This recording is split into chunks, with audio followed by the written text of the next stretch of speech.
Alright class, take your minds out. You don't have your minds out. Why don't you have your minds out? I told you every day. I waste time every day explaining that you should have your binders out. We lose time. It adds up in the end. I really shouldn't have to explain this. I teach 12th graders, not 6th graders.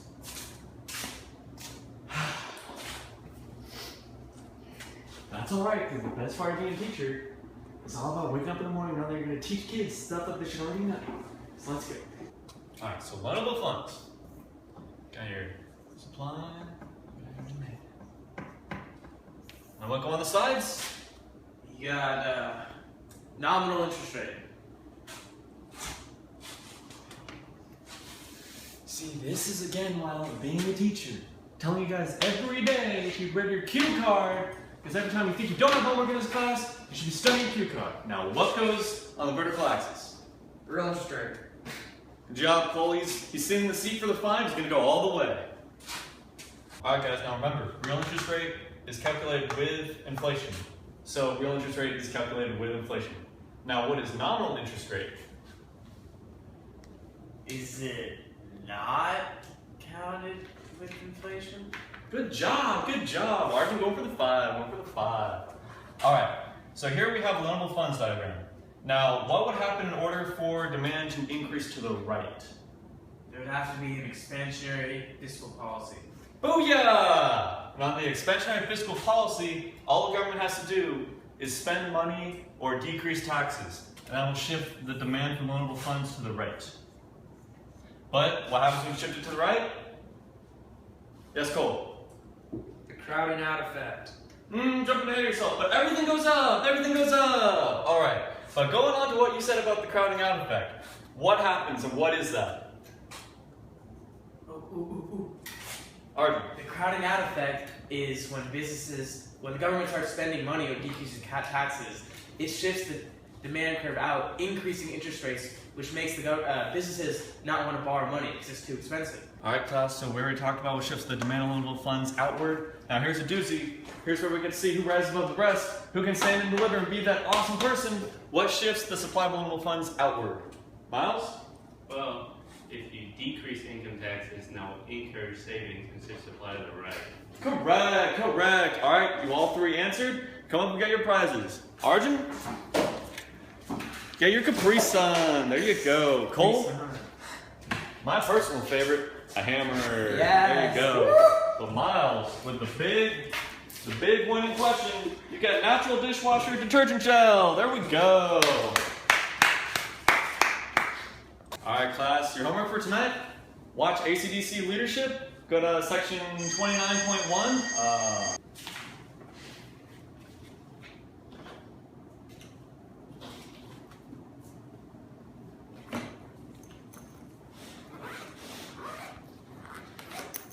Scrolls over. Time to look at my lucky tattoo. All right.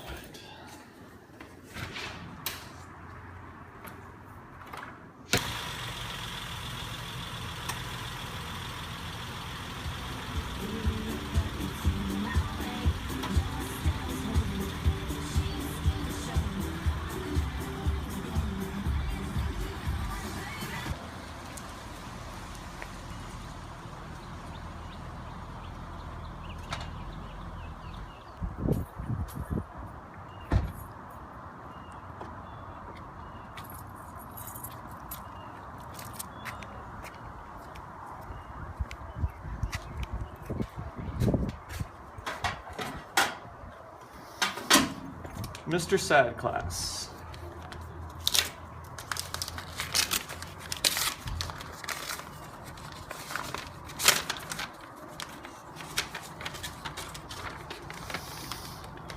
Dear Mr. Sad Class, you have cancer. Dr. Sanjay Gupta. P.S. See back for details. After 2 years, you will owe $747,000.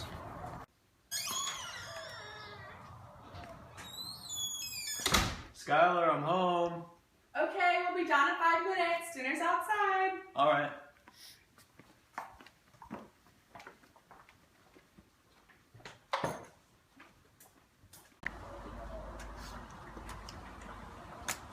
Mr. Santa Claus Jr., I made your favorite dinner, waffles. But pancakes. Shut up and eat your waffle. So, how was work today? It was all right. They gave me a 2% raise. But didn't inflation go up by 5%? What is inflation and is it bad? You know what, Mr. Santa Claus Jr.? Let me show you on this handy graph that I have right over here.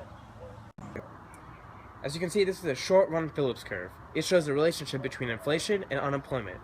Inflation is the general increase of price levels, and unemployment is the number of people who are currently unemployed that are looking for jobs. As unemployment increases, inflation goes down. As unemployment decreases, inflation goes up. That is the basic trend of the short-run Phillips curve. Well, that's pretty cool. I mean, it's just basic economics. So, anything else happened today? Oh, yeah. I have cancer.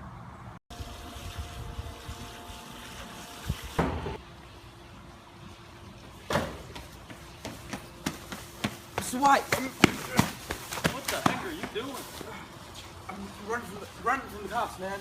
You gotta help me out. Oh, wait, whoa, slow down. Why are you running from the cops? You guys sit down, you guys sit down.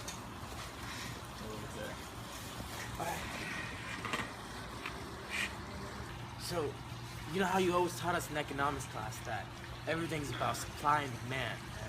So I was doing my research, and I found out that there are these things called chubbies, really fat people, Chubbies. whose wives make them go on diets, right? So they don't get no Snickers, no Milky Way, no Twix. So what I've been doing, hooking with some of my old high school buddies, man. We've been taking some stuff from the chemistry lab. Don't tell Mr. White, you know? I don't want him to know, you know? And all of a sudden, we're making all these fat stacks, selling these brownies and these cookies. And turns out it's illegal. It's not counting our GDP, you know? It's an underground market. So government is trying to shut me down because it's not helping the GDP, you know? I get it. So, and the thing is, I'm looking for a partner. You think you want to partner up, man? You say it makes you good money? Makes you good money, man. I mean, you're not looking too good.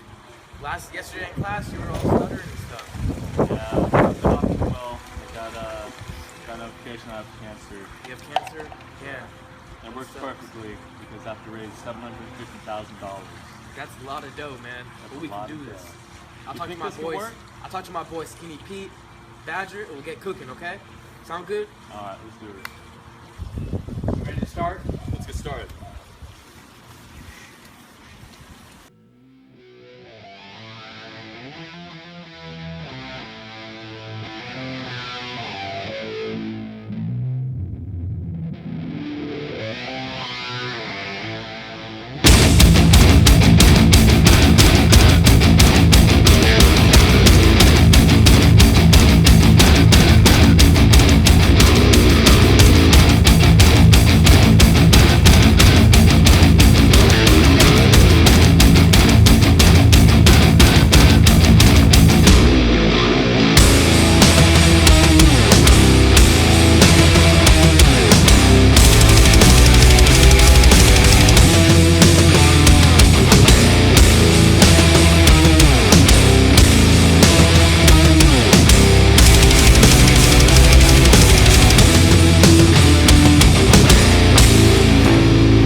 What's this? Let's do it.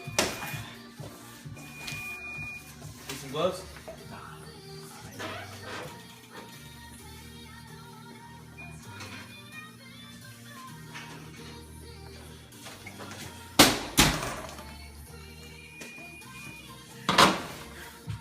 Look good.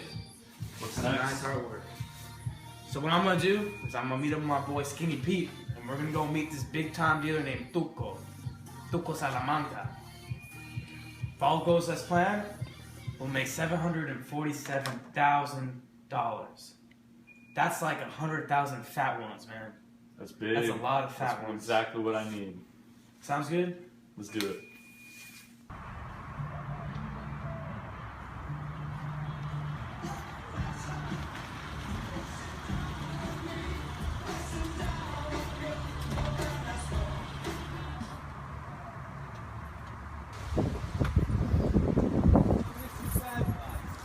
What's up?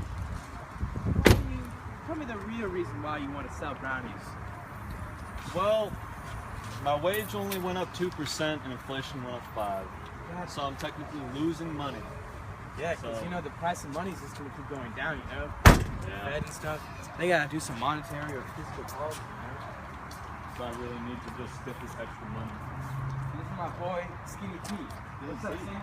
What's up, homie? What's up? What's up? My neighbor, sir. How you doing? Good. This is the pick I was talking about. Look at that contact. That's nice, right? Alright, so when can we meet him? We meet right now. So Skinny, punch in the code. Aight. Wait, get your game face on. My game face. Game faces. Wait, why? Cause you know this guy? I heard he killed a kid with his bare hands, man. This kid's crazy. Oh my god. His name's Tuco. You know what that means in Spanish? What? It means crazy. Okay. Alright, I'll get my game face on. Alright, punch in the code.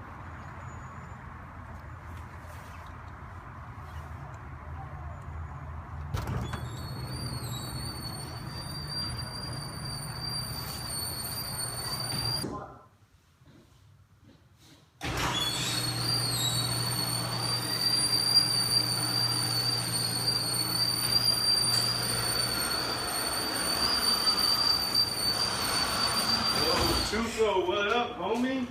How you doing, What's up, man? These are the boys I was telling you about, man. What's up, boy? How's it going? Good. So here's our product, man. It's the new formula we've been working up.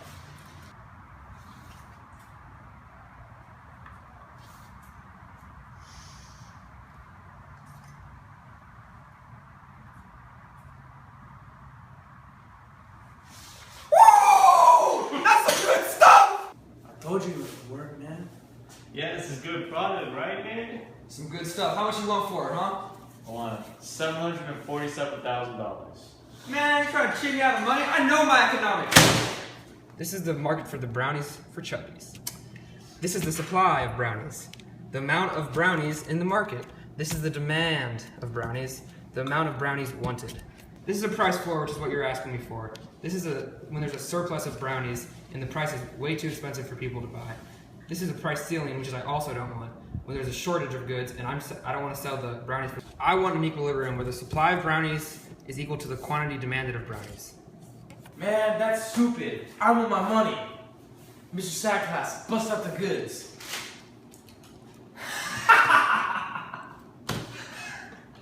That's just a brownie. You got one thing wrong. This is hyperinflation. The explosive increase in the prices of goods.